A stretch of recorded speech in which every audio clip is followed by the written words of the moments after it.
Hello and welcome to PFF Fantasy Football Podcast. I'm your host, Ian Hartitz. Happy Tuesday, everyone. Here during April, we're going to be trying to go with more of a set schedule for you all. Regular Tuesday and Thursday podcast with myself and the always fantastic Dwain McFarland, who is joining me once again. Also doing Wednesday streams / podcasts that are going to be completely best ball oriented. You're going to use the FFPC platform. Shout out to all the fine gents and ladies over there making that happen. And then I will be sprinkling in some Friday guest edition episodes. We're going to have the one, the only, the Twitter famous Jetpack Galileo on this Friday to talk through his wide receiver model and start to get back into some of these college prospects. So first and foremost, though, let's focus on the present. Today, going to be looking at a bunch of draft capital goodness and some players that Mr. McFarland thinks are a little bit too high or a little bit too low right now in the best ball streets. Before we get to that, though, did want to just apologize for some of the audio issues we had, I believe, on the wide receiver rankings edition. You know, this is episode 441 or 442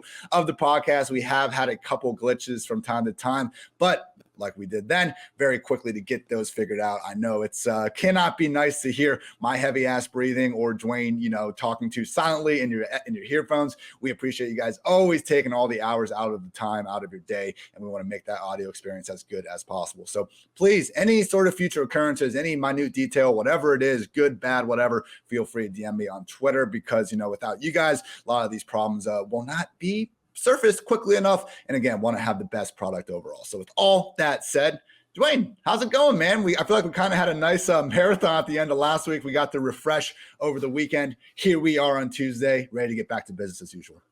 Yeah, man. Last week we had every day, right? No, we didn't do on Monday, but we did a pod every day. But no, man, I'm super excited. Like now we get to kind of take a lot of the stuff that we talked about last week with the tiers, the rankings, and let's start applying things. I'm a person that learns when I apply things, Ian. Like I do good, like reading, fine, I'll learn a little bit.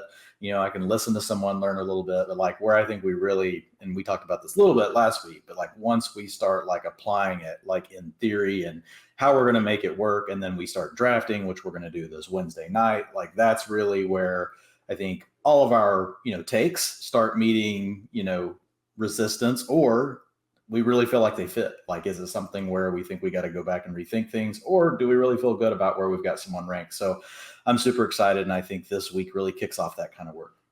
If you thought the Noah Fant tight end debate was heated, I can only imagine what things are going to be like when we got actual money on the line and the clock to speed up that decision making. As I said in the intro, today's topics are going to be draft capital and kind of what we can learn from that in regards to mostly rookie year production, but even beyond that, as well as some top best ball targets and fades at the moment. So, Dwain, let's start things off with draft capital. I have an article up on PFF.com about this topic if you guys want to look.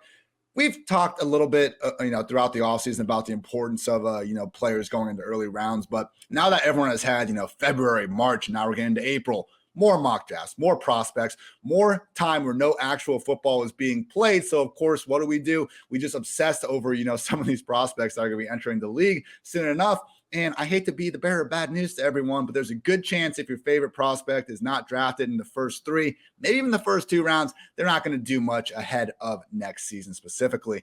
Dwain, the chart I have on the screen share right now is showing the total number of rookie top 12 quarterbacks, tight ends, and top 24 running backs and wide receivers over the past 10 years. And my God, man, only one quarterback drafted outside the top 3 rounds. That was Dak Prescott. Obviously needed the Tony Romo injury to get out there. Russell Wilson was the only non-first round quarterback. Credit to him for beating out, Tavares Jackson and Matt Flynn and just that incredibly tough quarterback competition. Running backs, we've only seen 5 total players who we'll get to in a minute achieve that year 1 excellence without being drafted in the top 3 rounds. Now, intriguingly, we've seen the same number of first and second round running backs meet this criteria. So I'm not sure there's a huge difference in terms of, hey, this guy got picked, number 28 versus number 45. We've seen the same number of qualifiers from there. But once we get out of those top 3 rounds, again, just becomes awfully difficult. Not that there aren't useful players out there. Elijah Mitchell with some good health would have hit that. Michael Carter was fine, even though he didn't exactly finish as a top 24 player. But if we're shooting for the moon, should probably be shooting on top 3 round picks,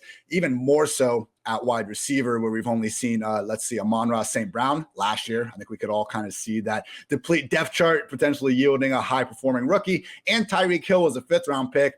due to his off-the-field issues, no way he would have been a non-day 2 player selected in the draft without those. And Keenan Allen's the only third-round wide receiver, man. So wide receivers actually been limited to 1 and 2 rounds as opposed to even the round number 3. And then tight end as a whole, we can almost completely write them off. Over the last 10 years, only Evan Ingram and Kyle Pitts have been top 12 fantasy tight ends as a rookie. Even those guys, man. Evan Ingram benefited from OBJ playing 4 games that season. And last year, obviously, Calvin Ridley only finished with 5 games. So quarterback, running back, wide receiver, tight end alike.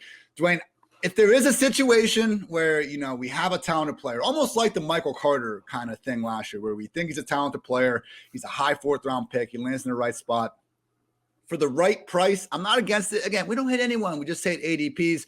With that said, we got to do some quick rookie reshuffling in the old ranks after we find out where they get drafted, because draft capital, man, even though it's not the sexiest thing and we want to hang our hats on all the research we've done in February through April, with that said, man, best predictor out there. Yeah, for sure. And so folks want to check out my rookie models, which I've got one up for receivers. I've got one up for running backs. The number one factor in both of them is draft capital. And so I'm using grinding the mocks to basically, project where I think they're going to go because of all the stuff that you just shared. It absolutely is important. And it makes sense, right? I mean, if you think about it, you're a team. The more you invest in a player, the more likely you are to stand behind them, even if they fail, right? And continue to give them additional chances. And I think you said these are just looking at their first year, right? In the league. So this is just rookies, period. But I did look at in the next chart I'm going to show. This is last 10 years, just all the performers, every single year, regardless, our top 12s and our top 24s. Rookies included, but no experience matters. And we still see the same real story, man. 73% of tight ends, day 1 or day 2, 68% of running backs, 78% of wide receivers, 81% of quarterbacks. So for rookies, it's over 80% at every position. But man, for 68% to be the lowest, even looking at throughout the entire career, it's a trend that tends to stick even past year 1. Yeah, for sure. I mean, and it matches up with, research that I've done in the past. Just recently I was looking at receivers again, top 6, top 12, top 24, and even top 36 hit rates. I like looking at the 6 and 12 because those are the ones we're really trying to hit. Who are these players that can come in and just blow up? And so if you look at it, over the same period you're talking about, but actually I was only going 2011 to 2019 because I had some different PFF stuff that I was looking at. But 17% of those players that were able to achieve a top 6 finish, first round pick, 17% of them finished in the top 6, 24% in the top 12, 48% eventually in their first 3 seasons. So I'm looking at the first 3 seasons here, a little bit different than yours. 48% made it in the top 24, and then 62% of the first round receivers made it into the top 36 in their first 3 seasons. And then to your point, just like you talked about, it starts to drop off, in the second round. But once you get to the 4th round, it's nothing. Number of guys making it to the top 6 in the 4th round, 0%, 5th round, 4%, 6th round, 0%, 7th round, 0%, undrafted free agents, 0%. So you start to see a few guys trickle into that top 36, top 24 mark. So the 5th round, for example, had 11% in the top 24, 15% of the players went on to have a top 36 finish. But again, really those guys that make the big difference for you, and if we limited that to top 24 finishes, which is really where it's at, very rare for players taken outside of the top 3 rounds to be able to do much. That's what was annoying me last year in the offseason when everyone was trying to ask, who is this year's James Robinson? And it was who should be this next decade's James Robinson? Because we literally had never seen an undrafted running back put together the sort of numbers that he did. I know Philip Lindsay had a great year as well. He did finish outside of the top 12, though. So generally, I think we do overstate the rookie impact. Just 3.1 rookie running backs per season that finishes a top 24 PPR score over the past decade. Wide receivers down to 1.6, just 0.6 quarterbacks, and only 0.2 tight ends. So let's quickly go through position by position because, as always, numbers, tell part of the story. But Dwayne, as you have become famous for pointing out, context does matter each and every part of our lives. So the quarterbacks that have managed to buck this trend and work as top 12 fantasy football scorers as a rookie, Andrew Luck, Robert Griffin, Russell Wilson, Dak Prescott, Justin Herbert, and Kyler Murray. Yes, Cam Newton did as well. Also, yes, that happened 11 years ago. We are getting old, everyone, and you hate to see it, but at least we still have fantasy football in our lives. So the big kind of qualifiers that we saw with this group of 6 quarterbacks, all of them started in week 1 except for Justin Herbert after the Chargers, pierced Tyrod Taylor's long Pulp Fiction style. He unfortunately had to come out of the starting lineup by week 2. And really having a semblance of a rushing floor. I mean, all these guys, Andrew Luck, 25 rushing yards per game. RG3 was at 55. Russell Wilson, 28. Dak was at 51. Kyler was at 51. They were all racking up rushing yards in college. Herbert was the only exception. He had just 13 rushing yards per game, but we saw a nice combine performance. Clearly, the first 2 years of his career in the NFL have shown a little bit more capable of what he was putting on film at Oregon. So, Dwain, with all that in mind, we want a week 1 starter, and we also want someone that has shown a little bit of a fantasy-friendly rushing floor. We can talk about where exactly a player can go to get that week 1 starting opportunity. I listed the Texans, the Lions, the Falcons, and the Panthers as teams that, yes, they really do need to upgrade their quarterback spot, and maybe a quarterback battle could come to fruition. Even with those squads, though, Davis Mills, Jared Goff, Marcus Mariota, Sam Darnold, yeah, we can improve upon them. I'm not saying that, but it could be a tough situation for one of these rookies to come in and immediately win the job. So with that in mind, we can cross off, I think, a couple of these quarterbacks already, notably Kenny Pickett, Carson Strong, and Bailey Zapp, just in terms of year 1 fantasy goodness, because my God, Bailey Zapp, 1.2 rushing yards per game. Carson Strong was at negative 9.5 rushing yards per game. I understand sacks count against rushing yards in college, but my God, that dude cannot move. And Kenny Pickett was only at 15.4. It gets interesting with the rest of the guys, though. Sam Howell, 27 rushing yards per game, and an asinine 63 broken tackles, I believe, last year. You can see why some of the allure is going his way from PFF's own Austin Gale. Also, Malik Willis, absolutely electric, 61 rushing yards per game. Desmond Ridder, 44 rushing yards per game, and that hot 4.52 40. And even Matt Corral at 36 rushing yards per game. So, Dwain, based on the work you've done with the quarterbacks, do you think this is fair? Like Howell, Willis, Ridder, and Corral, they might have the chance to get that draft capital, get that early chance to get a starting job, and they actually have the wheels to do something once they get it.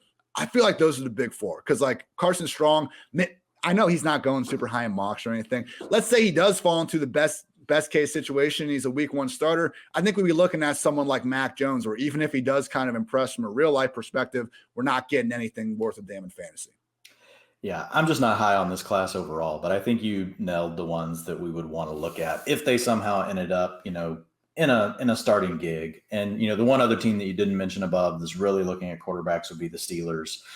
They're definitely, yes. They've got 1, 2, 3, 4, 5. They've already got 5 quarterbacks that they've had 2 visits with, or that they're scheduled for 2 visits, which is the most in the league. So they're the one other option. I think the biggest thing that I take away from these, Ian, is, okay, one of these quarterbacks could go to Atlanta or they could go to Pittsburgh. And do I really want to take Mitch Trubisky or Marcus Mariota until I know for sure they're going to avoid a first-round quarterback? Or do I just wait until late in the season, or wait until right before, the season starts to know who the starter is going to be, so if they do, because there's no guarantee any of these rookies are going to start. Because most of them wouldn't even be first round picks. Let's face it. This, if it was last year, I can't remember who it was on Twitter, but someone yesterday, I've seen it a couple times, was like, "Hey, if Justin Fields was in this class, he'd be the number 1 quarterback overall, hands down. Like he's way better than anything that we have in this class." So overall, I'm just down on the class, but I think the 2 I like the most because of the rushing floor, ability to navigate the pockets, and things that Kevin Cole's looked at, are Matt Corral is my number 1. And then just from a pure rushing upside would be Malik Willis.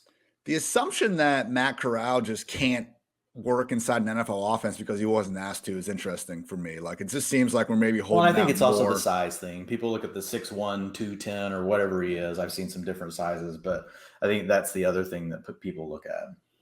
That's fair, and it is all part of it, but it just seems like Corral, as someone, he did everything he was asked to do at a really high level, and that just doesn't really seem to buy him much credit. I did think PFF's own Sam Monson put it really well in his kind of breakdown, his quarterback rankings, where he did have Malik Willis QB1, and his argument was basically what you said at first, Dwayne, like none of these guys would have been even in the top 5 last year. So what are you going to do with a group of all flawed quarterbacks? You throw a dart at the one with the most upside based on Malik Willis's, wheels and overall passing ability. I mean, it's him. And, I think the other point Sam brought up was like Jalen Hurts, for all of his faults last year, was still leading a top 10, top 12 offense in EPA per play. Might not look as pretty when so much of that, is the quarterback running around, but that is what Malik Willis can potentially give your offense early on. That rushing floor, man, like we always talk about how these rushing quarterbacks compare to the pocket passers. I never hear someone talking about, Jimmy Garoppolo just being an absolute zero when it comes to actually rushing the football.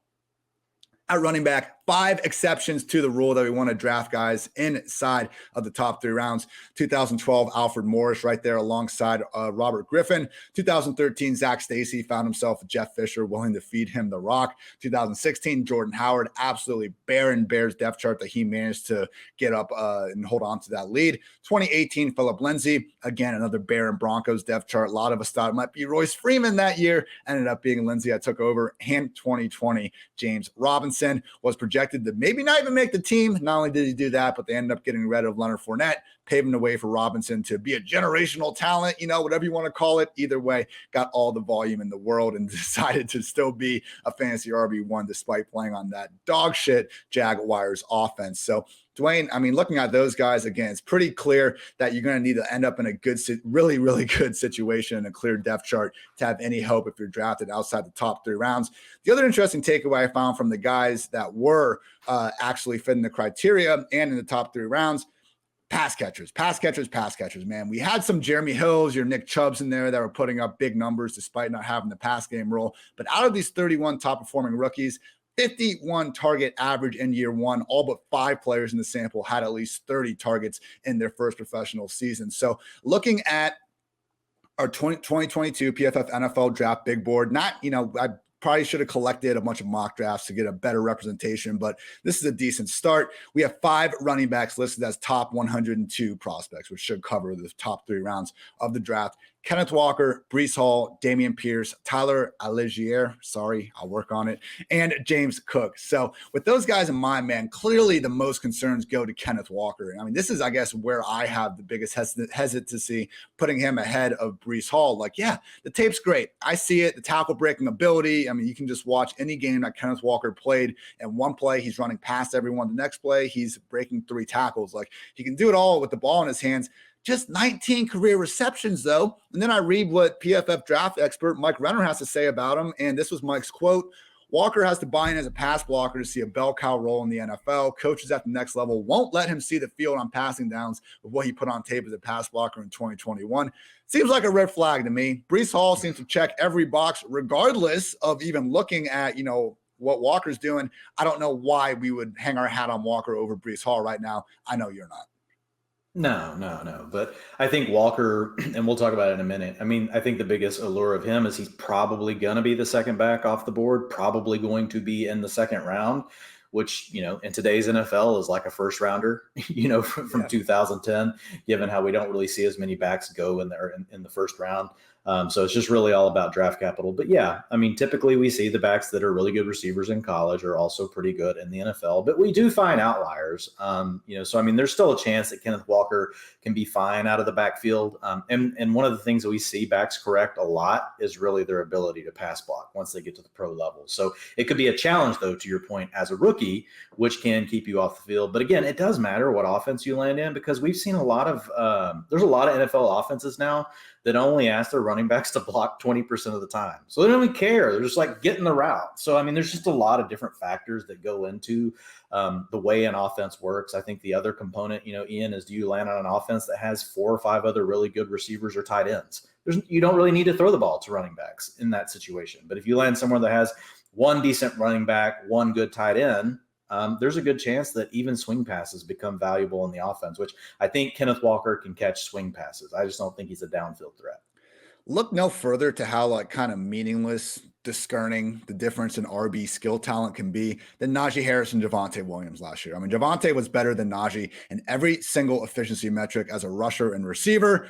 Javonte finishes as the RB 26 in PPR points per game. Najee finishes RB 8 because of that sweet volume. Dwain, I was looking at Sorry, knocking my mic over, getting excited over here. I love the James Cook film you got up there. He's headed to the Giants probably to take over the passing role from Barkley.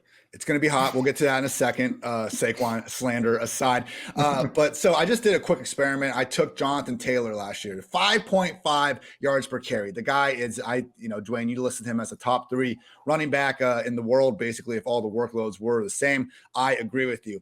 If he had averaged 2.5 yards per carry last year and gotten the same workload, he would have dropped from RB1 to RB5.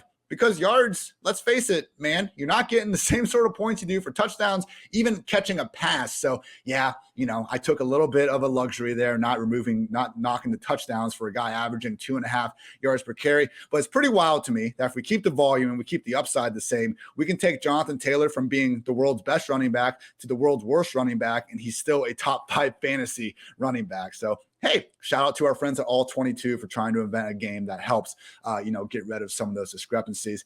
But that takes us to, Dwayne, the 1 point, receptions. We want to chase guys that have target ability. Why is James Cook not getting more love, man? I'm seeing him consistently well outside the top 3 or 4 running backs on most people's rookie boards. And you look at what he was able to do. And as someone that I'm not going to pretend that like I've grinded every single college tape from the last few years, but my God, man, the Michigan game, him lining up out wide, just running straight past the safety, getting out loose for another score or just a score later in that game. You look at him at Alabama, sprinting past the linebacker. This guy seems like a matchup nightmare on the outside and the exact sort of guy that we could see vie for 50 to 70 targets potentially in year 1. Are you with me on buying into James Cook, Dwayne? Because out of all these running backs in terms of their ability in the passing game, he seems to have the least question marks. Yeah, I like Cook a lot.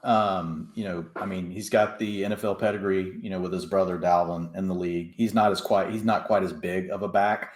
Maybe not quite as explosive, but to your point, it's also hard to knock him though, because when you play at Georgia, you're going to play in a split backfield. It doesn't matter if your name is Todd Gurley. It doesn't matter if your name is Nick Chubb, if your name is DeAndre Swift, Zamir White, you're going to have some sort of a platoon situation. So I try not to overly knock players that come from programs like this that do share some time. I think overall, all the things that I saw on film, were positive, and it all came back to really pass receiving ability. And the good news is he is still mocking inside right at the top 100, which is where we really want to be. Last year, I think Michael Carter was 104 or 108, and then we kind of reached that land of no return that you were just talking about earlier. So I do think he's going to end up being taken in the 3rd round of the NFL draft based on everything that I've read. Maybe he sneaks into the 2nd round. I would like that. So I think knowing that he can catch ball, that he's a good receiver out of the backfield, and that he's probably insulated, he's going to be in the top 3 rounds of the draft. He's a guy I feel very comfortable taking.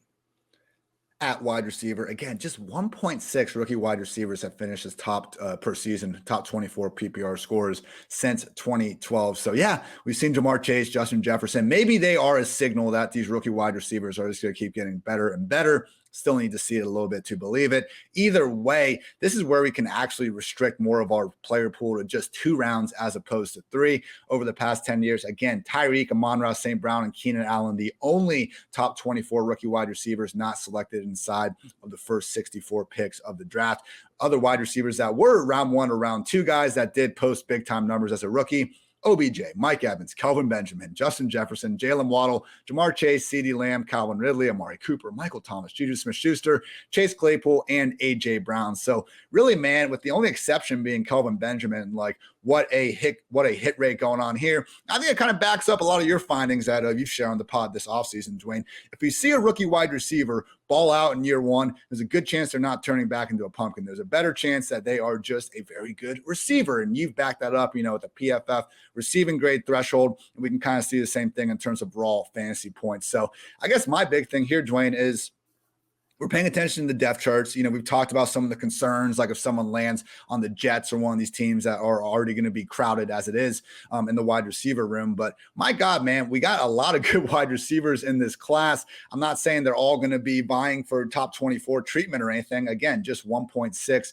wide receivers per year. So if we're expecting more than 2 top 24 wide receivers, we're kind of predicting an exception there. Between Drake London, Garrett Wilson, Jameson Williams, Chris Olave, Treylon Burks, Sky Moore, Jahan Dotson, George Pickens, and Jalen Tolbert, all guys that the PFF NFL Draft Big Board has going inside the top 64 prospects. Out of all these positions, man, I think wide receiver could be the most wide open in terms of someone that maybe we don't expect, maybe a Sky Moore or a George Pickens, someone that we know is good, but maybe we're just, underestimating how great their fit could be, could actually rise to the top and, have this kind of sexy fantasy ranking order. Because right now, man, we can talk about who our wide receiver 1, wide receiver 2 is. Overwhelming majority of analysts, I think, have London, Wilson, Williams, Olave, and Burks in their top 5 in some order. Maybe one of these other guys that still get the round 2 draft capital can surprise us.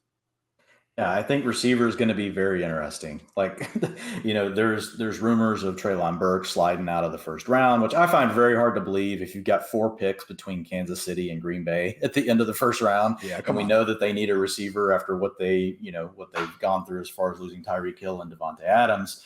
But yeah, I think it's not as top heavy of a class as what we've seen, especially last year. It's hard to compare anything to last year, but as far as looking at the depth of the class, and I do think landing spots are going to matter. We know targets are earned, so the player is still going to have to be good regardless. But I do think there's going to be some tiebreaker scenarios where we could potentially have a guy that goes, 10 picks ahead of, someone that maybe we didn't like quite as much, but lands in just a lot better situation. We still think they're good enough to garner or earn their own targets. I think that's going to matter. A name that you mentioned that is really rising up boards that could be one that lands in that kind of scenario is George Pickens. So I think it's interesting that you brought him up, because there's been a lot of talk of him potentially going even at the end of the first round or early second round at this point. So I'm very interested to see where he's going to land. But I think the biggest takeaway is, and we'll talk about it in a minute whenever we talk about players to target based on ADP right now, because a lot of these rookie receivers are definitely included.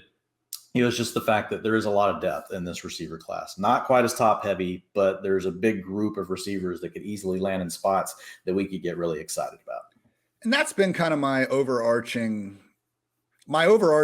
thought process behind like people ranking rookies before the draft happens. It's fine. We should be as knowledgeable about these guys as possible. But like Dwayne, if we have Sky Moore outside our top 5 receivers, but he lands on the Packers or Chiefs, like even if you don't think he's as good of a prospect, I don't know how you can like not rationalize zooming him up the board. And like, it was kind of the similar thing as last year. Like I respect people. I'm not saying you were crazy if you thought Rondale Moore or even Terrence Marshall was a better prospect than Jalen Waddle. I disagree with you, but smart people came away with that assessment. But once you see one guy go 6th overall and the other guy go, a round later, or you see someone just end up in the best possible scenario, we can't get, to like take lock and stuff before the draft happens, because as much as, it's okay to trust talent, a little bit more landing spot at wide receiver compared to running back, we got to realize that there's a lot of really good wide receivers in this class. Maybe accepting that we don't know as much as we think we do can be an edge. Yeah, I totally agree. I mean, the only caveat to it is all it takes is one team to like a player, and we've seen Mike Mayock and John Gruden over the last several years like players that no one else liked, and so they take them way ahead. But I mean, as long as the players are somewhere, it's not something completely outlandish, then I think it's fine, but if it's a player that, where they were close in your model already, and now the draft capital swings to another player and, they get a position where they're playing with a Mahomes or a Rodgers, then yeah, I think you should make those tiebreakers. I think what you want to avoid doing is someone that just really graded out really bad, in a model, and, it's a model that you trust. It's not, this is the thing. Everybody talks about their model. Like, that's why I don't ever even say model on here. It's a spreadsheet. Why do we have to keep using model? It's an Excel spreadsheet. Like, chill out. God. Yeah. But it is a model. I mean, you're basing it on, past, hit rates, all that kind of stuff, whatever we want to call it. It doesn't matter. I'm with you. I get kind of tired of hearing everybody saying my model. I'm like, what, your super model? I don't know what you're talking about. But as far as, looking at, past hit rates and things like that, as long as it's someone that's not way outside the parameters, like if all of a sudden, I don't know, we'd have to come up with somebody, a name. I don't even know of a name like I would think of in this class that would like just totally blow me away if all of a sudden they went at the end of the first round. If it's somebody that we just were like totally out of left field, then you can question. It'd be like then Anthony Schwartz, like Anthony Schwartz. Yeah. Well, last year we had several. We had Tutu Atwell. You had Anthony Schwartz. Those are the kind of things that you should definitely, be questioning. Yeah, it was just all of a sudden, oh, we're just going to draft the fast small guys, and this is the year to do it. But if it's to your point, like if it's a George Pickens or it's a Sky Moore, someone that's already been moving up boards, we already pretty much like them, and now they're going to get a first round grade by an NFL team with a good quarterback, then I think, you have to swing it, in their favor, and you start making these tiebreakers. Obviously, just because that happens doesn't mean that you might move them ahead of, say, Drake London, who you just thought was amazing, or ahead of, in my case, really looking at Garrett Wilson being my favorite prospect in the class. Like, I'm not going to move Sky Moore over him just because he lands in Green Bay and Garrett Wilson lands in the Jets, because in that moment, like, it's like, okay, I'm still going to like the player that I had graded well above, but Sky Moore is definitely going to move up my board, like in that scenario. So, like, they're both players I'm going to be drafting would really be my point. I'm not just going to all of a sudden be like, well, no, I'm not drafting Sky Moore. I just think Green Bay was wrong. Quickly, let's go through tight end, but once again, largely a losing proposition. Only Evan Ingram and Kyle Pitts, top 12 PPR scorers as rookies since 2012. You can go back to 2010. That list will only include Rob Gronkowski in addition. So, big two things. I think it's probably the toughest position to transition from because you need to be ready as both a blocker and a receiver in most cases. I don't think it's a surprise that the two exceptions are borderline receivers and how Ingram and Pitts were using their respective offenses. And, like, you can be great. You can be Dallas Goedert, Irv Smith, rookie tight ends that we saw get out there and be NFL ready, but land on the wrong depth chart and unfortunately just be in that multi-committee offense. So, Dwain, only tight end that PFF has ranked inside the top 96 overall prospects is Trey McBride at number 64. I get it. He is the sort of receiver talent that we could maybe get behind. 91 catches for 1,125 yards in just 12 games last year. Nationwide high PFF receiving grade at 94.8 among all tight ends. But quickly, man, like, what depth chart does Trey McBride need to go to for us to treat him as anything more than like a prospective late round tight end to dart throw? Because I'm just not so sure they're out there. I'm looking at the AFC East. I'm not seeing a single team that you could go to. Same thing with the AFC North. I mean, the AFC South, we always throw the Texans out there. Probably not for tight end. I still believe in Brevin Jordan. I've been trying to actually acquire him on some of those dynasty squads. Yeah, so I think the Packers would be interesting. Even then, they just brought back Tanyan. Yeah, but that doesn't bother me that much, right? It's not like they gave him a ton of money. Like that would be interesting to me. It would be enough to make him like a late round pick, right? But it's not someone that we're going to end up prioritizing. The Titans, they've already got 2 visits with the guy, so they obviously like him. If he could be the second or third receiver, but you really would need them to open up the offense right now, right? They're a run heavy, run centric offense. I think Hooper would at least be a part of a committee enough to render both of them. Yeah. I mean, I like Hooper. It's just I feel like we've seen enough of Hooper to know that it's if the guy came in and played really well, maybe there's a chance he overtakes him. But yeah, I agree. I mean, overall, like if I just had to say today, like if they drafted Trey McBride in the second round, do I think he's going to be in a committee with Austin Hooper? Most likely, yeah, it's probably going to happen. Maybe the Giants. Shout out RSJ, but come on.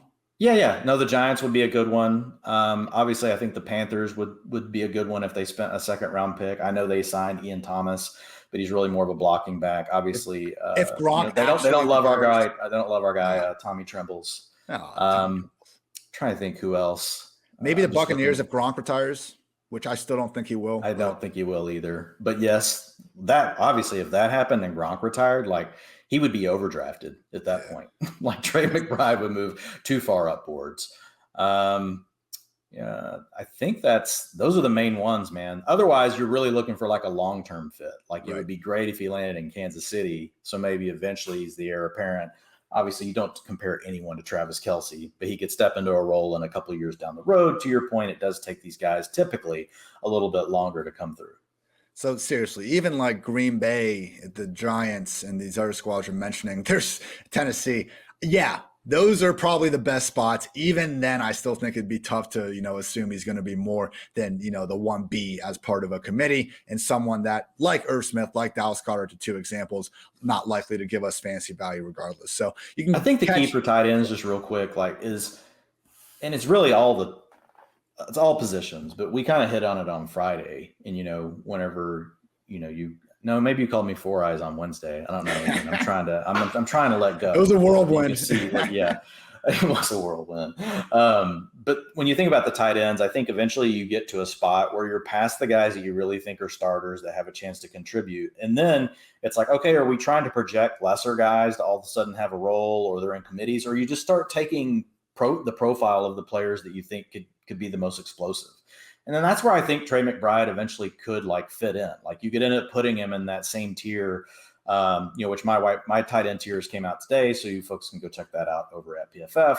But, you've got the guys like David Njoku that work the seams and do different things like that. Where if all of a sudden, like the other tight end on the team got hurt, and then now you've got a player that's got, upside as far as talent goes, and that's where I really see Trey McBride fitting. I don't want to like totally pencil him in as being, oh my gosh, he's got to be like a, tight end 25. I think you can think about it one of two ways. Like you can think about it, okay, I'm just looking at the projection, or I'm also at a point in the draft where it's just like, I'm just going to take the guys that I think are talented. If something works out and they end up in a bigger role, then I think they've got upside. And I think that's where Trey McBride, to your point, is going to fit. It's going to be hard to put him in any offense and really project a huge role.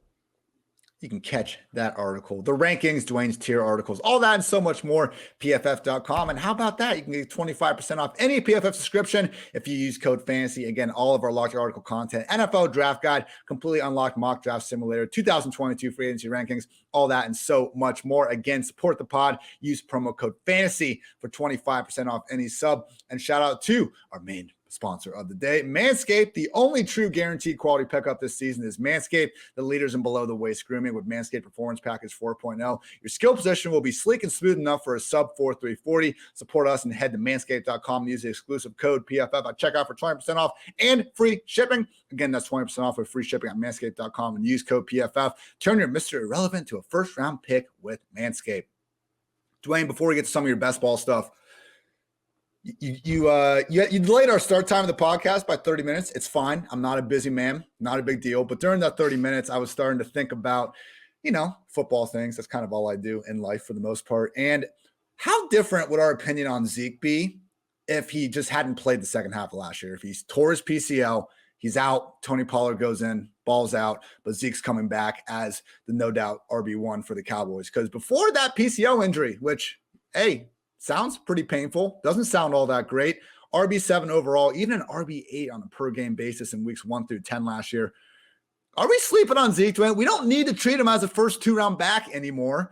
But if the guy's going to be out there as the lead back for the Cowboys, where we have him ranked as like an RB24, man, it just seems like if he's going to be ranked that low, and I see the red flags, I see Pollard potentially having a bigger role, but if he's going to be ranked that low, man, we should at least be targeting him in round 4 and 5. Yeah, I just don't feel like I'm going to have to. I don't see the bull case for Zeke where I really feel like if I don't take him, like it's gonna cost me a league championship. Like, so that's really where I end up on a player like Zeke. So even if we discounted the last half of last year after the PCL injury, which I agree he did look better before that, and I would expect him to come back and look stronger. He still is not a player that breaks a lot of long runs. He's still not a lot of player that makes a lot of things happen on his own as far as missed tackles. And we could have potentially the worst Dallas Cowboys line we've seen really maybe since Zeke's been here, depending on what they do in the draft. Like there's a good chance they could take a guard or a tackle at the end of the first round. But I think, again, even discounting that second half of the season, Zeke's still going to be up there well over the 1,500 touch mark, which we really want, to be involved. But so is Derrick Henry. We don't care about that. Well, yeah, we do. We do care about Derrick Henry. We basically said, well, I get it, but he's also, his ceiling is way higher than Zeke's. His explosive play rate is through the roof higher than Zeke's. His missed tackles forced per attempt. He's just a better player than Zeke. I mean, I can't help it. And he's in a very run-heavy offense without a second back, getting carries. Yes, he does have a back come on the field and get, touches in the passing game. But I think Henry, has shown us multiple times, like the bull case for Henry is RB1 overall. I just don't see that for Zeke. So, I mean, I think, look, if it's in the round 4, round 5, and someone wants to take a stab at him, I think it's okay. But, I mean, I think with the days of Zeke really having an every down, role, like we think he's going to be the lead back, but I think Pollard is still going to be there to siphon away carries. So it's not that the ADP is terrible. I just don't see a reason like I have to force it. Fair enough. I'm happy I got that off my chest. But yes, this is another example. Let's make sure that we're hating the ADP and not the player, because I do think some of the Zeke contract stuff and just really how he was playing hurt down the stretch is possibly fading the mind of the public a little bit too much. But Dwain, you have some great stuff for us here. You are now the screen sharer connoisseur on this stream. Shout out to all the YouTube faithful out there. What have you been cooking up in the laboratory for folks that are out there playing some best ball, trying to get an edge before the draft gets going? Yeah, so just a real quick recap before we jump into the players. So this goes back to something you and I, and actually it was the episode that Nathan Yonke was on with us, if folks want to go back and find it. But we talked just really about the history of ADP in best ball using FFPC drafts, thanks to Fantasy Mojo and the data that he provided us, and looking at, okay, what types of players move the most in ADP? And it really syncs up with when they move as well. So in March, we get a lot of big movers in ADP because why? Because we get trades and we get free agency really going. And then in April and May, you start to tighten up and draft. You start to get a better idea where players are going to go. And then in May, you get the actual draft.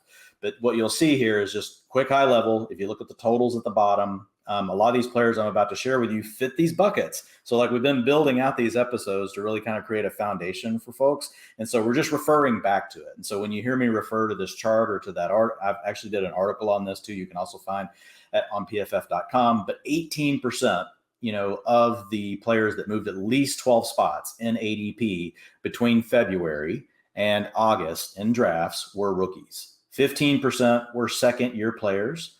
7% were third-year players. So you've got your rookies coming in. You've got second-year players that people are like, oh, yeah, like I should probably pay attention to like these young guys, and they start moving up boards. And then you get 17%, which have already really happened. We've already seen it. So the example, like the impact that we've seen Russell Wilson have on all the receivers for the Broncos. And then we've even seen it with Javonte Williams. He moved from a second-round pick to a first-round pick. So that wave's already happened. So now what I'm going to share with everybody is, and it's going to be an article will be coming out tomorrow, and it's really just focusing on, I've put players into 3 different buckets. And it's not every player, it's just players based on certain criteria. So I put the players into 1, players we want to target right now at ADP or less in best ball drafts, because most likely, like once the NFL draft is done, their ADP is not going to move. Their ADP is most likely to go up. Sorry. Then you get the next bucket, which is really, I'm calling a straddle, which means the NFL draft's going to either send their stock higher because they're not going to add competition to their team, or they are going to add someone and the player's going to go lower. So it's not someone you want to be targeting in every single draft, because really their ADP could go either way, but you do want some limited exposure to try to capture that upside. And then there's really the fades, which are players that honestly, I think they're Ian priced at the top ADP that we're going to see all offseason, because a lot of the upside's already baked in, meaning no matter what happens in the draft, like I don't really see a way like that their ADP is going to go higher. I don't think there's any news that could come out that's going to be like, oh, wow, now I should just move this player up the board. Like a lot of it's already baked in. So I just wanted to share this first because it goes back to the type of players that we see move. And now I'll share. Do you have the other list I sent you, or you want me to share it? You can go ahead and just share it. Dwain has a handy dandy conditionally formatted. Gotta love that list of some of these guys. And I just want to give you props, first of all, Dwain, for highlighting the man that does deserve to be in bright green, Rob Gronkowski. Come on, he's telling TMZ he's not sure if he's going to play. Like, he literally said about a month ago that he was going to make Tom Brady sweat this out for a little bit because he did the exact same thing to Gronk, man. I think Gronk would rather be a free man for the next few months and then go freaking show up on day 1 of August, because we know Gronk loves to party, but we also know Gronk loves football, particularly when he gets to play with Tom Brady. So as long as we can treat Gronk, as long as people are going to pretend like retirement's even a little bit of a thing out there. Like, Dwain, remember all the Aaron Rodgers discounts we could get last year? Like, that was actually something that I could understand people being a little bit unsure about. But Gronk, get out of here. Yeah, no, it's we'll start there. We'll start with tight ends, and that's exactly what we're talking about. So with Gronkowski, and again, these don't all have to be 100% tied to the draft, but really May is the last month of the season where we see all of these 12 and 24 spot movers. Once we get through May and people do, and a lot of the analysts do their first round of projections, things pretty much level off. Then you get injuries, you get holdouts, things like that you're talking about They can still influence ADP, but overall we don't see as many big moves. But with Gronkowski, obviously he has moved up. We were seeing him, I think when you and I first talked about Gronk, it was like round 15 or something crazy over on Underdog. But here again, thanks to fantasymojo.com, looking at FFPC and their best ball draft. I'm specifically looking at their best ball slims, which stops at 20 rounds, no kicker, no defense, which is the way I think Ian would prefer it. Rob Gronkowski is going at round 8, pick 12. So that's an overall pick of 96. Look, once Rob Gronkowski signs, he's going to move up. He's going to move up. And we talked about this on Friday, but he's probably going to be in the top 7 tight ends taken. So you're getting him right now at tight end 13. And I think worst case, say Gronk's, holdout does really last. We could see his ADP get, as we get closer to the season, if he continues to hold out, obviously that could push his ADP down. But I just think that the value that you're getting is too good here with Gronk. And if it continues to edge up at some point, you'll just have to be like, well, I guess I'm out on Gronk until he signs. But right now, the ADP is still good. The player right now that I'm fading at ADP, and I've already talked about Dawson Knox multiple times. It's starting to sound like I just hate Dawson Knox. I promise that's not the case. I don't like his profile, but mainly it's what you mentioned. I don't like his ADP. Right now he's going at round 7, pick 5. Now this is FFPC. Some of your people are going to be like, what, round 7? Remember, this is a tight end premium format, but still relatively speaking, the bigger issue really is that he is going off the board as tight end 9. And there's a lot of other players that are around him that have a better talent profile. And historically, guys like Dawson Knox that have crept into the top 12 and they haven't shown yards per route run, they haven't shown targets per route run, none of their, things that specifically, they're helping to own. Usually those guys don't hang around in the top 12. They usually eventually drop out. Not saying that's for sure the case for Knox this year. He does play in a great offense, but I just think there's too many other things that could happen. And here's the big part with the draft for Knox. The Bills are in the market to add playmakers.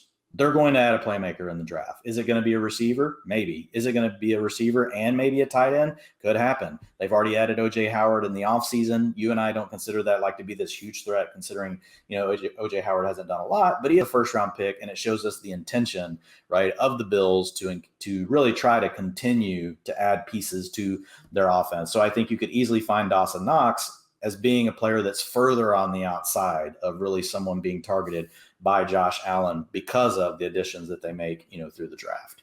So I think Knox is fine, but so was Robert Tanyan. And I think we were pretty clearly able to see after that season, like, okay, he is clearly not going to be a top 2, even a 3 pass game option in this offense. He's probably not going to score as many touchdowns. That's Dawson Knox. Just 4 games last year where he had more than 5 targets. And yeah, he was able to score 11 total touchdowns on just 80 targets throughout the entire season. Probably not going to happen again. So everyone kind of is like, oh, how'd we miss on Dawson Knox? He was a starting tight end in a great offense.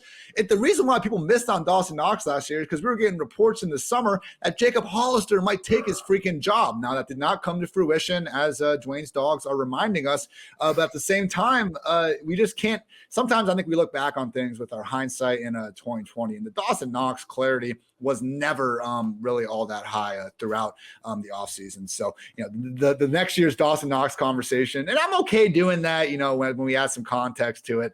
But just keep in mind that there might not be a Dawson Knox in 2022. And Lord knows we shouldn't be paying a steep, premium to try to go get the guy that just had likely the best season of his career. Yeah, Ruby doesn't like Dawson Knox. She specifically doesn't like Dawson Knox or personally. His ADP. It's just an ADP thing for us. Whole McFarland. I'll have a conversation with her later. She has some work to do on her soul, but we'll take care of that later. So, and for those of you looking along, like watching on YouTube, so if you see the blue, those are really my straddle, play or hedge plays. Then the green are the players that I'm buying into right now ahead of the draft. And then the, I don't know what color they call this. I don't even know what this is, but they don't have a red, Ian. So it's like like an orangish, like, I don't even know, rose Magenta. Yeah, there you go. You got it. We'll go with it. So let's start with the players that I am buying into ahead of ADP, at ADP ahead of the NFL draft for quarterback. So at quarterback, really looking at it, Justin Fields, his ADP is starting to drift. Ian, it had been, in the 9th, round, even seeing some people taking him in the 8th round. Now you're seeing round 10, pick 6, according to Fantasy Mojo, and that's looking at the last 21 drafts again. So this is really taking the last 7 days and isolating in on it because, we're trying to take all the most recent news. So I've sacrificed taking, a 300 pool, sample size that may be too, long, going too far back based on news cycles, and just trying to focus in on really what's happening over the last week. But looking at Justin Fields, look, man, he still fits in the tier with, Trey Lance. He still fits in a tier, even if you're just looking at upside with risk of, you could say Deshaun Watson goes in that tier. But right now he's drifting, and part of it is Derek Carr's moving up since he added Devontae Adams, and I get it. You and I talked about Carr being a guy that could be an arbitrage play on like a non-running quarterback like Joe Burrow. If everything went right, we could see Derek Carr have a 5,000-yard season. But I wouldn't see a reason to think that Derek Carr is someone I'm getting more excited about than Justin Fields. Justin Fields, because we know what we get with the legs, I think really carries more upside. Like if I had to pick between those two guys to say, if I'm really going for upside, like which one could give me the most, I still think it's Fields, because his top upside is getting closer to like a Lamar Jackson. Not saying anyone is Lamar because he's so special on the ground. The Fields would really be getting towards that. And so he's going after Lance, who's at round 9, pick 7, Deshaun Watson, round 8, pick 11. So I feel like Fields is an absolute buy. And I've been really annoyed. I've been really annoyed with the Bears' entire offseason, just how okay. And that's part of why he's falling. Exactly. But with all that said, if all of a sudden we see like Jameson Williams get added there, maybe Sky Moore in round 2, something like that. If we can add 2 high-profile pass catchers to this offense, which, hey, I would hope that they have at least some sort of plans to do so, considering how much they faded all free agency. But what have we talked about with free agency and spending a lot on these players? Typically not that good. If a team is willing to let that guy walk out the door in the first place, maybe you shouldn't be willing to give him, a fistful of money. So, yeah, in March when every other team is, doing that stuff, it's easy to be annoyed and everything. But yeah, a month from now, we see him add a couple of high-end drafted receivers to that offense. I think we'll be singing a different tune about Justin Fields' upside. Yeah, and on the front with the draft, like you're talking about, so the Bears don't have a first, but they do have 2 second-round selections, and they have a third. And we talked about the depth of the receiving class. They've already had visits with Treylon Burks. They've already visited with Khalil Shakir. Christian Watson, they've had 2 visits with. So I think they definitely have plans on adding a weapon. Like if Treylon Burks did slip out of the first round or to the end of the first round, who knows? Maybe they potentially package 2 seconds to move up and go after, man, we would love to see them do something like that, for Justin Fields. But that's the kind of thing that, they are capable of doing. And I do think they are going to add a receiver in the draft. So, and when that happens, whether we really like the receiver a lot or not, it's going to be enough. Remember, there's just been no news around Justin Fields. That's part of why he's sliding right now. So you have to play these news cycles. As soon as they draft a receiver in the second round, it doesn't even matter who their name is. People are going to be like, oh, the Bears are trying to improve the offense for Justin Fields. His ADP is going to start to go up. We get the picture of him in training camp stunting the dope red visor. Oh my goodness. Well, then yes, because he'll get the Ian bump, because then Ian will definitely be tweeting about the visor. Dude, it was messing me up last year. Andy Dalton was rocking like the sickest visor ever before the season started, and I was like, "This is throwing off all my models." You're like, "This is not allowed." Yeah, those are the types of inputs in my quote unquote model, Dwayne. Visor game, how quickly are they celebrating after a first down? The real important stuff. Yeah, I think we could officially call something a model if we were taking in visors. Like that would take it beyond spreadsheets.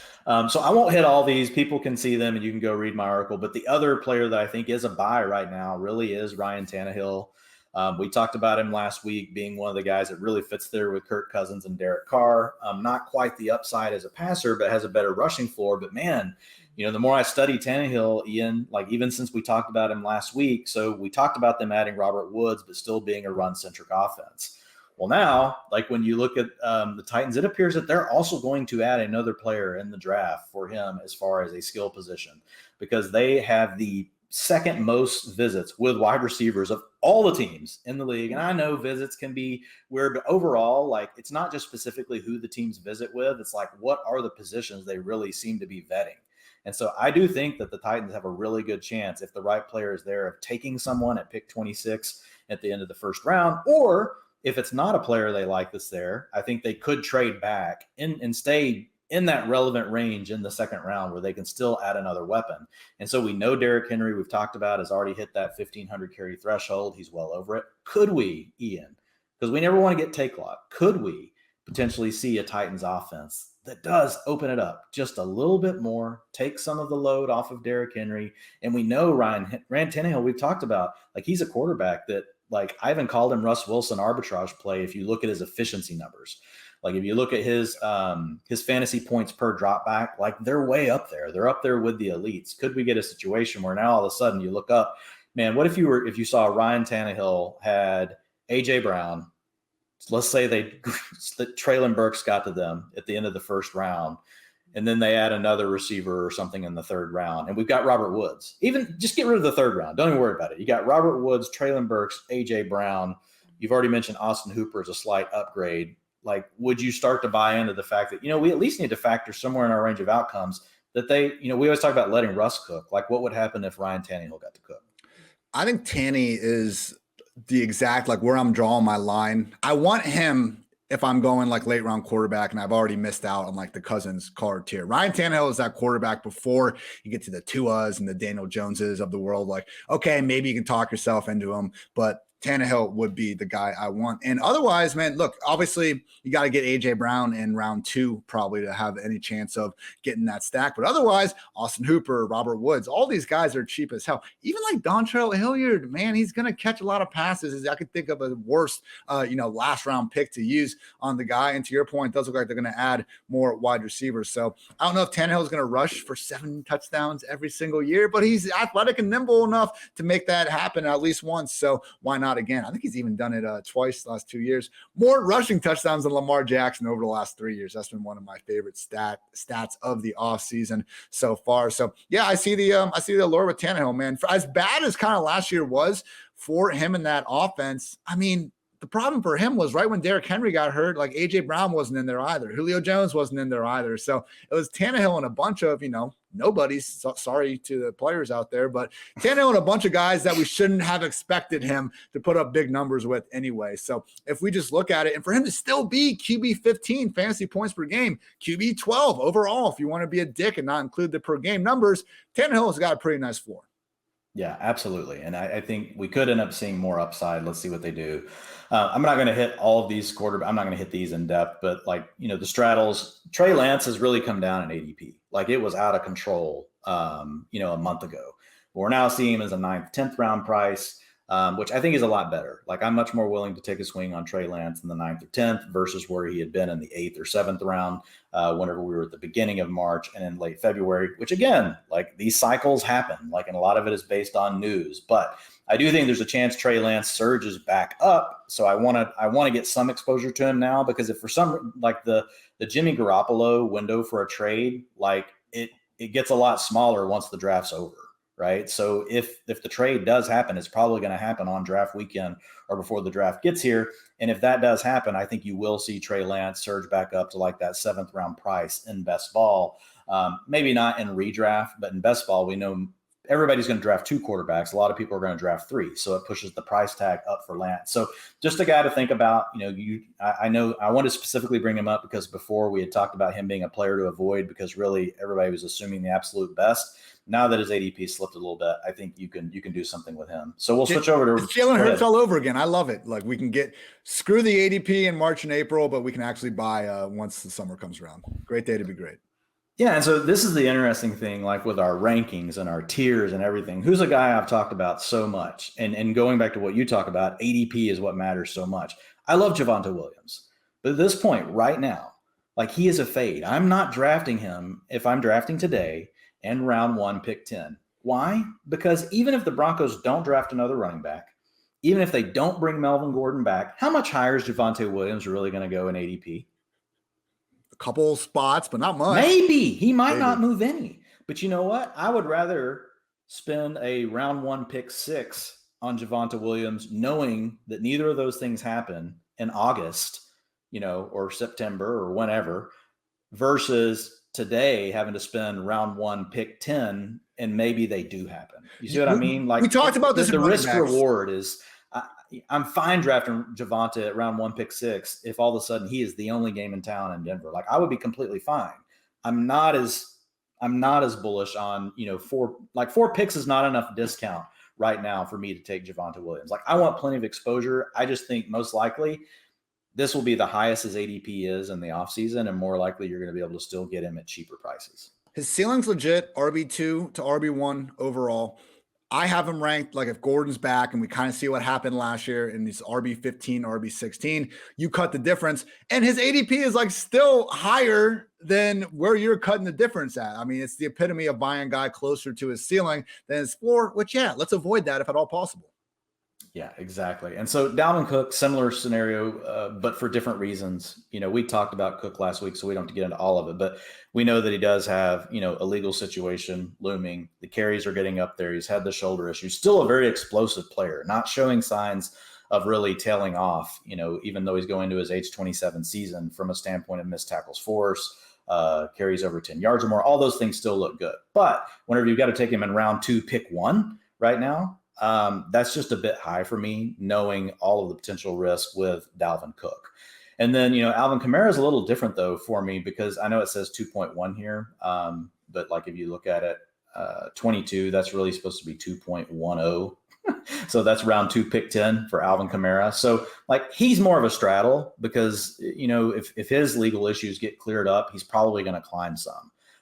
Right now, he's almost at the end of the third round, so I don't mind taking some exposure on him. But like, here's the other straddle player for me, and I was just really studying him today, and like I've been kind of torn. And some people that I really like in the industry are really high on Breece Hall, not only as a player, which I think we all are, but thinking that he's going to have a second round draft capital by the time we get to August or September. Man, Ian, I don't know, like. We talked about, man. Was rookie year Zeke even round 1? Yeah, rookie Zeke was round 2. I think by the end of the draft season, got to late round 1. Last year, we saw Najee creep into the first some, but mostly a mid-second. But and if those were far more clear situations than anything Breece can get thrown into. Right. So Jonathan Taylor landed with Marlon Mack, a much better prospect than Breece Hall. As much as we like Breece Hall, like Jonathan Taylor was a better prospect. And he had Marlon Mack in front of him, and he was a 3rd, 4th round pick. You look Javonte Williams last year with Melvin Gordon, who everyone thought was washed, was a 4th and 5th round pick. And if you look at Breece Hall right now, he's already round 3, pick 9. I honestly, unless he lands with, you tell me if I'm missing a team. If he lands with the Eagles, I could see a clear path to just taking over. I don't. Miles Sanders doesn't bother me at all. You personally hate Miles Sanders. No, yeah. Well, I hate his ADP, and I don't personally hate him. I'm not even going to joke and say that. But I think he could take that over. Like, it would be enough that I would be intrigued enough to say, okay, I could see it.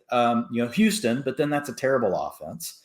Atlanta, but really, we still got Cordarrelle's an elite option out of the backfield as far as receiving game. So it's not like he would just for sure get that.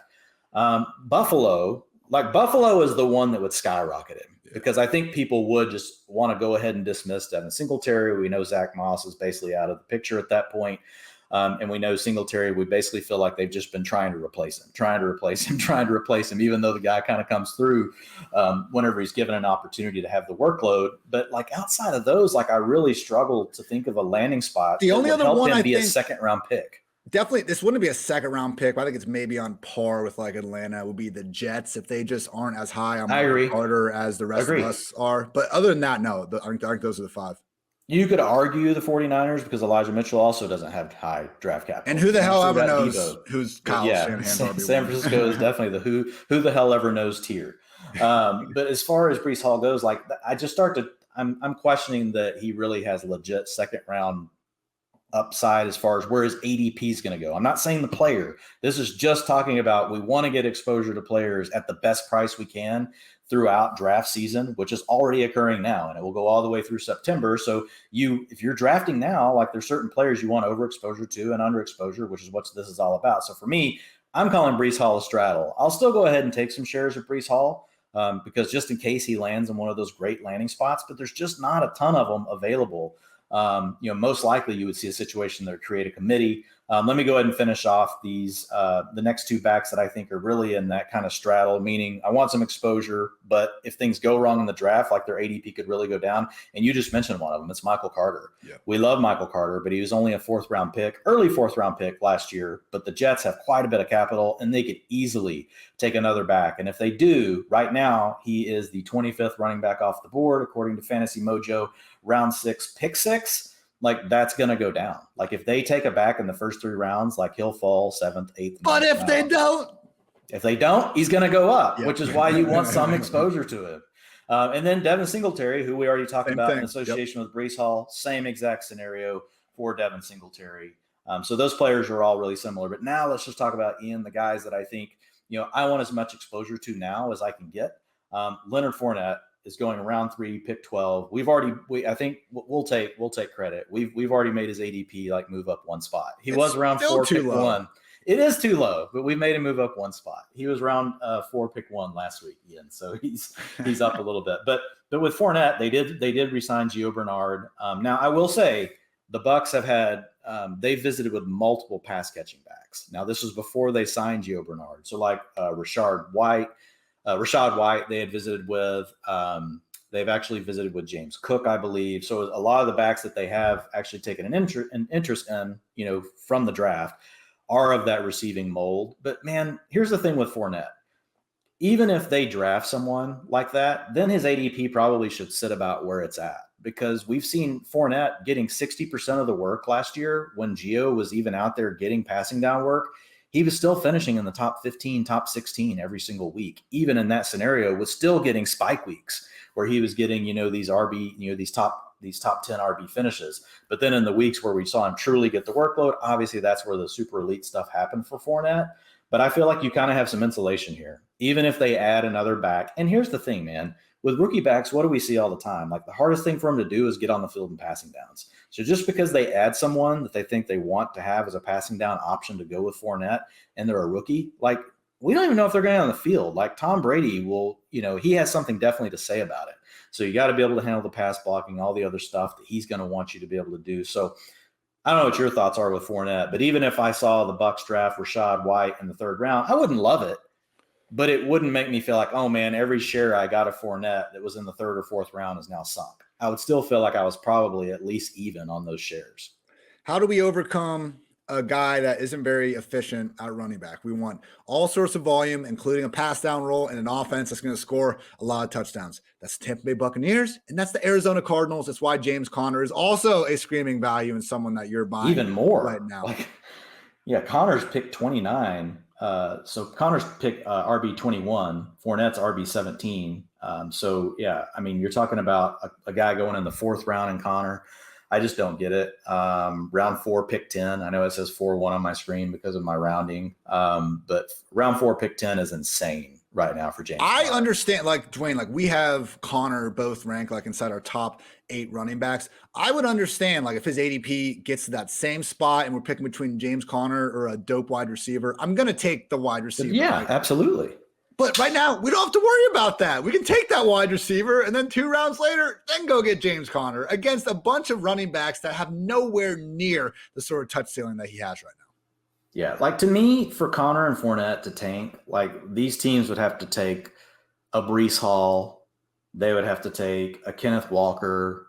They would have to take probably one of those 2 top guys to make me be like, whoa, this is probably turning into a timeshare, a true timeshare. But outside of that, I still feel pretty good about Fournette and Conner.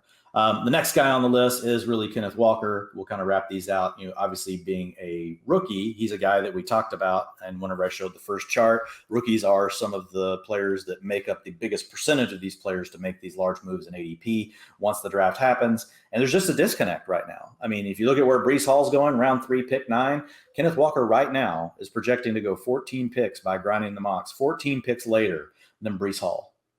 And he's going in round 7. And so, he doesn't have the receiving profile, which we talked about. Doesn't necessarily mean that he can't get any work in the receiving game. But to me, it's just too much of a disconnect.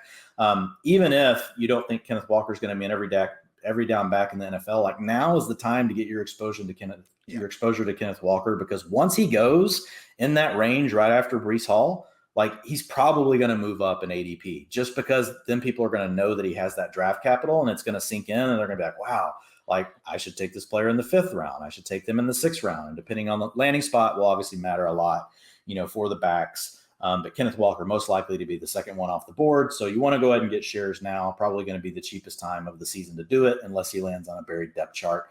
Last few guys, Chase Edmonds, mixing my 2 guys together. Isaiah Spiller's next, but Chase Edmonds, man, I know there's some people out there talking about Mostert, but the biggest thing for me with Miami, they don't have a lot of draft capital now, Ian. They spent it all to get Tyreek Hill. So I don't think they're going to spend a pick on running back I like Raheem Mostert, but we're talking about a 30-year-old back who, even when Mike McDaniel brought him in, said, hey, dude, you're really going to kind of play, that relief role. You're not here to be like an every down back. And Mostert admitted to it. So to me, Chase Edmonds, not a guy that you and I are thinking is going to get, 60 or 70% of the work, but he could be in for at least half of the Dolphins running back snaps. And we know that he can be a plus in the receiving game. Don't think he'll get a ton of receptions just because they have other weapons they probably want to prioritize getting the ball to. But he's been really good in that area and also a really explosive player, like one of the most explosive running backs, based on at least 100 carries last season. Chase Edmonds was in the top. So like for me with Edmonds, like round 9, pick 6, like that's like free basically. RB36, I am fine with that. I thought he was going to be pushing kind of that RB2 borderline after that initial signing happened, but maybe it is the Mostert presence being there throwing everyone off. Edmonds can be like a middle-class man's Austin Eckler in fantasy. He's not going to push for, 18 touchdowns or anything like that. I agree. I don't think he has the same sort of target, even floor or ceiling as well. But man, like their contracts, it's just like, Edmonds is making $6.5 million per year and Eckler's making $6.125. Like they are right next to each other in per year valuation. Eckler got the 4 years instead of the 2 because Eckler is better than Chase Edmonds. I'm not trying to dispute that. Just realize Edmonds got paid a good chunk of money to go take on probably a larger role than he was having in Arizona. So yeah, just about that price placement. RB36, man, sounds good to me. Yeah, me too.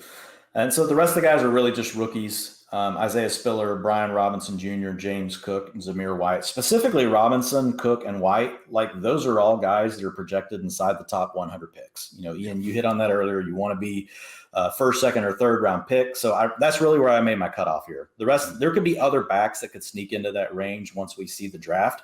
But these are the guys that are really projecting to go inside the top 100. And right now they're not being drafted that way in fantasy drafts. So if you look at Brian Robinson, he's round 15, pick 3. James Cook, who you talked about earlier, round 15, pick 9. And Zamir White, round 16, pick 3. Please, Baltimore, we know you're having him in for a visit as your top 30. We don't need another back in the Ravens. We love you, Ravens, but we do not want another back there. Let's not bury Zamir White, behind J.K. Dobbins and Gus Edwards and Lamar Jackson. Come on, do us all a favor. Let's let this guy go somewhere else. So that really rounds out the running backs. If the folks want to see the receivers, let's just hit a couple of the receivers real quick, Ian. I'm about to have to go pick up kids. So make the kids walk, Dwain. Just real quick looking at it. I mean, I think Dwain's, I always think Dwain's smart. Otherwise, we probably wouldn't be working together every single day. But yeah, I mean, the two guys that could be falling, Elijah Moore and Amon-Ra St. Brown, we've talked about them, Dwain, being good receivers, and good receivers don't magically turn into bad receivers based on when we've seen these guys have early career success. With that said, if the Lions or Jets or really any team, if you're going to add someone legit as a top 10, top 15 real life talent, that's going to be a problem when you're already being priced as high as Elijah and Amon-Ra. So I don't think them being, quote unquote guys to avoid right now is saying that you need to have zero exposure to them in 2022. They're both still very good players. Well, they're straddles. Like, so they're, okay. I'm fine getting exposure to them. Remember, the blue is the straddle. But it could go south though. That's the main point. Yeah, but so for Amon-Ra St. Brown, though, for me, I don't care who they draft. Like, he's already shown me enough that I like him. Like, I want exposure, and if that drives his draft price down, I'm fine. And I'm the same with Elijah Moore. But to your point, if they take someone else, it's really more about, it's going to drive the ADP down, even though it may not make us change our mind. It may make you, but for me, it's not going to change my mind about the players. They've shown me enough in their rookie season, and based on what we thought about them, especially Elijah Moore, what we thought about him coming into the league, obviously Amon-Ra St. Brown surprised us some. But at the end of the day, I think their ADP could go either way based on what happens in the draft. If the Jets don't take a receiver, Elijah Moore could climb a little, probably not a lot. He's already pretty highly priced, but Amon-Ra St. Brown is the one that I think could move up a little bit more because he slipped down to wide receiver 27 at this point. At one time, like he was inside the top 24.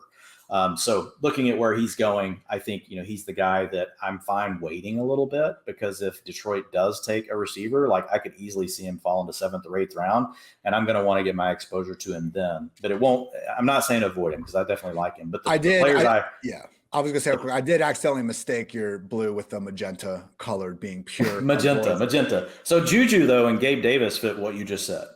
Like if the Chiefs, they're going to add a receiver, folks. Like it's very likely they're adding a receiver, and Juju right now is going in round 6. And look, we're not hating on Juju. We know there's the upside for receptions. We know that money tells us MVS is their number 1. That's all I'm saying. Money tells us MVS is number 1. Underlying metrics tell us Juju is not what he was whenever he had his breakout season 3 years ago. Even though he had a season, where he was, again, in the top 20, not last year, but the year before, as far as receiver finishes, but just as far as his yards per route run, targets per route run, none of those things have been great. I really expect Kansas City to add. So even if you like Juju, the point is, Kansas City's probably adding someone. His ADP is going to get cheaper. If they draft Olave, it doesn't matter who they draft. Once they draft someone, and let's say, well, Dwayne, I love Juju. I'm a believer. Great. Still, you should wait. Like his ADP is probably going to drop 2 rounds after the NFL draft, if not further. Same thing for Gabe Davis. He's absolutely he's being picked right now as wide receiver 33.